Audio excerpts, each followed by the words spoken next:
इश्क़ खुदा से दूरी और दुनियावी आसाइशों की तरफ जाते हैं। इश्क़ खुदा से दूरी और दुनियावी आसाइशों की तरफ जाते हैं। ये क्या लोग हैं कि इस फरेब दुनिया से बार बार धोखा खाते हैं। जो नहीं जानते इश्क़ खुदा की ताकत क्या है, जो नहीं जानते इश्क़ खुदा की ताकत क्या है, इस्लाम और ये सब कुछ उनके लिए सिर्फ बातें हैं। Students, as you know, this is Muhammad Awais Anjum and you are all welcome to the next lecture of this English speaking course. अभी तक हम स्टेटिव और पोजेशनल वर्ब को यानी सिंपल सेंटेंसेस को बनाना सीख चुके हैं और उनकी प्रैक्टिस भी कर चुके हैं। अब टेंसेस की तरफ बढ़ने से पहले, टेंसेस को सीखने से पहले हम कुछ डेली रूटीन्स में यूज़ होने वाले सिंपल सेंटेंसेस बनाएंगे और उनकी प्रैक्टिस भी करेंगे। तो चलिए आज का लेक्चर शुरू करते हैं।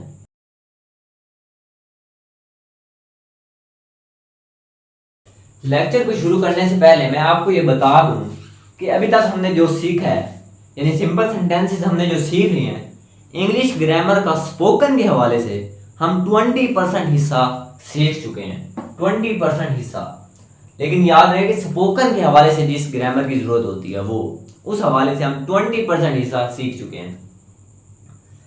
एक बच्चे ने मेरे से पूछा कमेंट में कि मेरी उम्र 12 साल है, क्या मैं इस कोर्स को ज्वाइन कर सकता हूँ?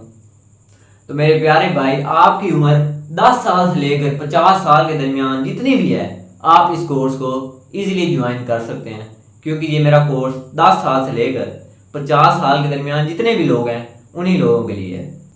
तो सर, जैसे ही आप नींद से बेदार होते हो, आपकी जब सुबह आँख खुलती है तो आप इंग्लिश का पहला सेंटेंस ये बोलोगे, first of all I take bath and then offer फजर प्रेयर। सबसे पहले मैं नहा लेता हूँ, उसके बाद फजर की नमाज पढ़ता हूँ। केवल सोचने से काम नहीं चलेगा, आपको बोलना पड़ेगा। अगर आप इंग्लिश स्पोकन सीख रहे हो तो आपको इंग्लिश बोलना ही पड़ेगी, सिर्फ सोचने से काम नहीं चलेगा। आप जितनी ज़्यादा प्रैक्टिस करोगे स्पीकिंग की, उतना ही ज़्यादा आप इंग्लिश स्पीकिंग में फ्लुएंट होगे। जब आप नमाज पढ़ लेते हो तो आप ये सेंटेंस बोल सकते हो, now I go for a morning walk.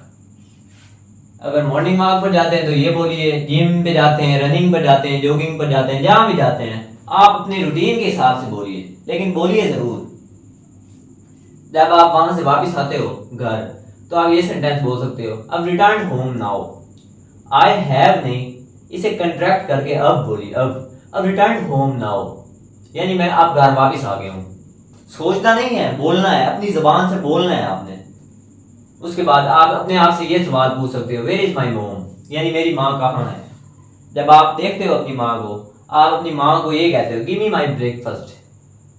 Give me की कंट्रैक्टेड फॉर्म है, गिव मी नहीं बोलना आपने, गिव मी बोलना, गिव मी माई ब्रेकफास्ट। ये ब्रेकफास्ट नहीं है, breakfast. Give me my breakfast यानी मुझे मेरा नाश्ता दो। अगर कोई ऐसा काम है जो आप करना चाहते हो, यानी उस काम को करने का आपका दिल है, तो आप ये कह सकते हो, let me do it. Let me की कंट्रैक्टेड फॉर्म है लेट मी। आपको लेट मी नहीं बोलना, आप जितना वर्ड्स को कंट्रैक्ट करके बोलोगे, लोग आपकी फ्लुएंसी की उतनी ज़्यादा तारीफ करेंगे।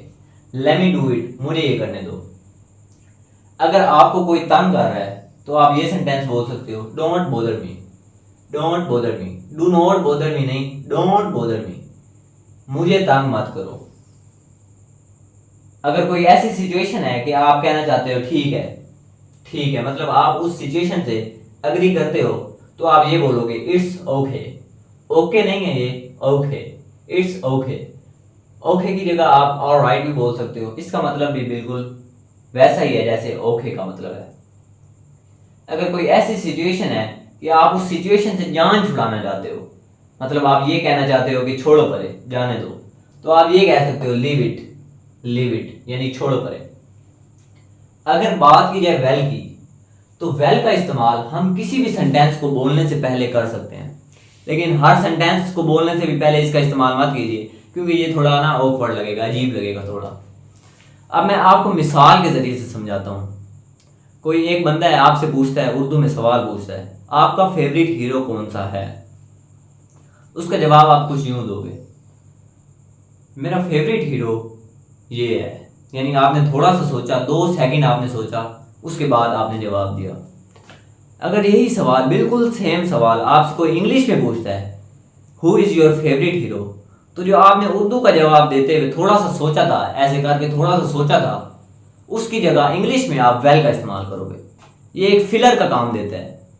Who is your favourite hero, well my favourite hero is फलां फलां फलां। तो ये एक फिलर का काम देता है। जब आप बाहर निकलते हो, आप देखते हो कि आसमान पर बादल छाए हुए हैं, यानी बादल वाला मौसम है, तो आप ये कह सकते हो it's cloudy outside. It is नहीं, इट्स क्लाउडी आउटसाइड। अगर तो मौसम धूप वाला है तो आप सनी बोलिए, इट्स सनी आउटसाइड। अगर बारिश वाला मौसम है तो आप रेनी बोलिए, इट्स रेनी आउटसाइड। अपने मौसम की कंडीशन के हवाले से आप अपना सेंटेंस बोलिए। जब भी आप किसी से उसकी उम्र पूछना चाहते हो कि आपकी उम्र कितनी है, तो आप दो तरह के सेंटेंस बोल सकते हो, व्हाट इज योर एज या हाउ ओल्ड आर यू। दोनों का मतलब एक ही है कि आपकी उम्र कितनी है। आगे से वो ये जवाब दे सकता है कि मैं आपका हम उम्र हूँ। हम उम्र को शो करने के लिए कुछ इस तरह का सेंटेंस बोला जाता है, I am your age, I am your age. इसका मतलब है कि मैं आपकी उम्र का हूँ, यानी मैं आपका हम उम्र हूँ। अगर आप किसी से ये पूछना चाहते हो कि आप क्या करते हो, तो आप ये बोल सकते हो what do you do, what do you do. लेकिन जब भी आप कुछ इस तरह का सेंटेंस बोलते हो कि आपको ये चीज कैसी लगती है, तो आप उस सेंटेंस का आगाज कुछ ऐसे करोगे, how do you like, how do you like, how do you like नहीं, इसको थोड़ा और फ्लो में लाइए, how do you like, how do you like my method of teaching. आपको मेरा पढ़ाने का तरीका कैसा लगता है, आपको मेरी गाड़ी कैसी लगती है, how do you like my car. आपको उसका हेयर स्टाइल कैसा लगता है, how do you like his hair style. जब भी किसी शख्स से आप उसका हाल चाल पूछते हो, तो आप तीन तरह के सेंटेंसेस से पूछ सकते हो। हमारा पहला सेंटेंस है how are you, how are you नहीं, how are you. How you do, how do you do नहीं, how you do, how you do. इसका मतलब भी बिल्कुल वही है। और नेक्स्ट है हमारा how are you doing, what are you doing नहीं, हाउ आर यू डूइंग। इन तीनों सेंटेंसेस का मतलब एक ही है, यानी आप कैसे हैं। आगे से आपको रिप्लाई ये मिल सकता है, I am fine, what about you, यानी मैं तो ठीक हूं, आप अपना बताइए। तो आप आगे से ये कह सकते हो आई एम फाइन टू, यानी मैं भी बिल्कुल ठीक हूं। अच्छा, जब भी आपको कोई कॉल करता है और आप बिजी होते हो, तो आप ये सेंटेंस बोल सकते हो, I am busy right now. I am नहीं, I am busy right now, मैं फिल वक्त बिजी हूँ, प्लीज कॉल मी लेटर, मुझे बाद में कॉल करना। जब भी आप कोई टाइम बताना चाहते हो, फॉर एग्जाम्पल 5:30 हो गए हैं, तो आप ये कह सकते हो इट्स 5:30, इट्स 5:30। अगर 6 बज गए तो आप ये कहोगे इट्स 6, इट्स 6।